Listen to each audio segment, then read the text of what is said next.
Welcome back, everybody, talking about re-entry employment opportunities. Now, Karen, I wanted to start with you for this because Alicia was mentioning just a few moments ago before our commercial break, this applies to both adults and juvenile markets and offenders who are now transitioning back into the world. And that got me thinking. I was like, for a lot of people that are locked up when they're kids and then they, transition back into society, by that time they're fully grown adults. They may not be just going back into the job force. This may be their first job overall. Right. So how do you handle that? So we have a couple of programs. When they're actually in the Department of Youth Affairs, we have youth specialists who go out and work with youth to kind of help gear them up while they're in while they're in secondary ed, high school. Get them the skills that they need and match up those electives so that they have some skills ready for them.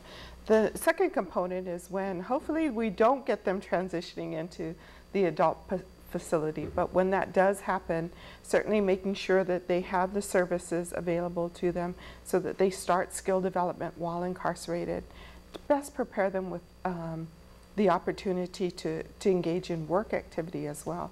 We work very closely with the District Court and the Judiciary of Guam to make sure that work activity is provided to many of these folks so that when they do get released, they have jobs aligned for them. They can actually start working. So that's our workforce component. We also work very closely with some other providers. The Trades Academy, I would assume. Yes. I know we've talked about that. But Alicia, as you begin to speak about that, does the person who is incarcerated get to choose their vocation, or is it kind of like assigned to them? Our understanding is that there's certainly it's very important to get the input, of course, of the person who's incarcerated, so that their input, their contributions is very much valued in this process. In terms of the upcoming training, the reentry program training that we have that will be conducted by Michael Santos, he will be not only training with Department of Corrections staff, law enforcement, prosecutors, defense attorneys, medical health professionals, social workers, and others that are stakeholders in our criminal and juvenile justice systems. There will also be peer facilitator training.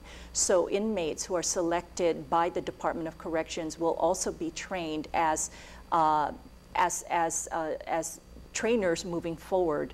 And assisting caseworkers and their staff in— Peer mentoring almost. Yes, peer mentoring, but being sort of formally trained in this program. We also have the Department of Youth Affairs and our other at-risk programs where we have at-risk youth, at-risk youth programs. They are also very much a part of this training, and he will be also going to the Department of Youth Affairs to talk with our at-risk youth. Families are also have been discussed and invited to certain of these events because we really need the engagement and the support of the family members if this process is going to work to its maximum potential. The Guam Trades Academy, as we know, has been implemented in the Department of Corrections, and they develop sort of the hard skills, right? Carpentry, electrical, yes, all forms of various skills. And so the sort of combination of the Guam Trades Academy program and the reentry program that we are referring to with Michael Santos complement each other, because you have the hard skills and then you have the cognitive behavioral life development skills program. And so the two go hand in hand, and we're looking very much forward, and I think everyone is, to both programs working very well. In terms of the second conference, we have on July 1st at the Hilton Hotel a One Community Guam connecting employers and their employees with government opportunities. That conference is also an outcome or deliverable from our working group. And this is a 3-panel conference. The first will be doing business with DOD. They're going to be talking about legal contractual policy considerations and issues affecting access to military bases. And so we do know, for example, employers with military contracts who have invested training, time, energy with their workers or their employees, some of whom have records, have expressed concerns, questions, frustration about their ability to effectively pursue those projects. And so we do have the Department of Defense, who has been very receptive, having a panel. We are also going to have another panel called What Employers Need to Know. Those will be our federal officials, EEOC, U.S. Department of Labor, U.S. Department of Homeland Security, U.S. Social Security.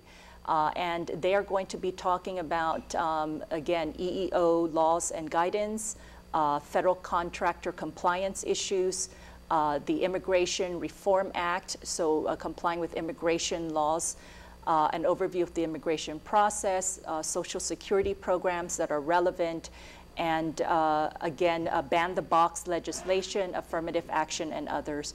And our third panel will be a local perspective, challenges, best practices, and resources. We will have the Guam Department of Labor, the Guam Contractors Association, again, the Guam Trades Academy, and we are looking and hopeful that, and have invited the Guam Community College to also be a panel member to talk again about the Work Opportunity Investment Act, as well as the Guam Apprenticeship Program that the Guam Department of Labor has, and a host of other relevant regulations. Now, if I may, we got about 30 seconds left. So if people would like to attend and, avail of the information, how can they find out about, like tickets or, times and everything like that? Who can they contact? I will say contact our office, Connie or Joe, and our number is 479-4142, 479-4142.